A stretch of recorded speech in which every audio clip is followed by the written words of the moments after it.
There's no feeling more intense than starting over. If you deleted your homework the day before it was due, as I have, or if you left your wallet at home and you have to go back after spending an hour in the commute. If you won some money at the casino and then put all your winnings on red but it came up black. If you got your best shirt dry cleaned before a wedding and then immediately dropped food on it. If you won an argument with a friend and then later discovered that they just returned to their original view. Starting over is harder than starting up. If you're not ready for that, like if you've already had a bad day, then what you're about to go through might be too much. Feel free to go away and come back. I'll be here. Alright, thanks for coming with me on this trip. I'll understand if you have to take a break at any point. Just find a safe place to stop and quit the game. And don't worry, I'll save your progress, always.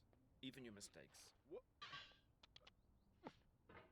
This game is a homage to a free game that came out in 2002, titled Sexy Hiking. The author of that game was Jazuo, a mysterious Czech designer who was known at the time as the father of B games. And B games are rough assemblages of found objects. Designers slap them together very quickly and freely, and they're often too rough and unfriendly to gain much of a following. They're built more for the joy of building them than as polished products. In a certain way, Sexy Hiking is the perfect embodiment of a B game. It's built almost entirely out of found and recycled parts, and it's one of the most unusual and unfriendly games of its time. In it, your task is simply to drag yourself up a mountain with a hammer. And that act of climbing, in the digital world or in real life, has certain essential properties that give the game its flavor. No amount of forward progress is guaranteed. Some cliffs are too sheer or too slippery. And the player is constantly, unremittingly in danger of falling and losing everything. Anyway, when you start Sexy Hiking, you're standing next to this dead tree that blocks the way to the entire rest of the game. It might take you an hour to get over that tree, and a lot of people never got past it.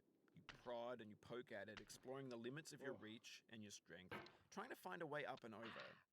And there's a sense of truth in that lack of compromise. Most obstacles in video game worlds are fake. You can be completely confident in your ability to get through them once you have the correct method or the correct equipment or just by spending enough time. In that sense, every pixelated obstacle in Sexy Hiking is real. The obstacles in Sexy Hiking are unyielding, and that makes the game uniquely frustrating. But I'm not sure Jazuo intended to make a frustrating game. The frustration is just essential to the act of climbing, and it's authentic to the process of building a game about climbing. A funny thing happened to me as I was building this mountain. I'd have an idea for a new obstacle, and I'd build it, test it, and it would usually turn out to be unreasonably hard. But I couldn't bring myself to make it easier. It already felt like my inability to get past a new obstacle was my fault as a player rather than as a builder. Imaginary mountains build themselves from our efforts to climb them, and it's our repeated attempts to reach the summit that turns those mountains into something real. When you're building a video game world, you're building with ideas, and that can be like working with quickset cement.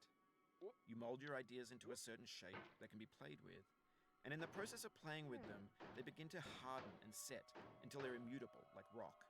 And at that point, you can't change the world. Not without breaking it into pieces and starting fresh with new ideas. For years now, people have been predicting that games would soon be made out of prefabricated objects, bought in a store and assembled into a world. And for the most part, that hasn't happened, because the objects in the stores are trash. I don't mean they look bad or that they're badly made, although a lot of them are. I mean they're trash in the way that food becomes trash as soon as you put it in the sink. Things are made to be consumed and used in a certain context, and once the moment is gone, they transform into garbage.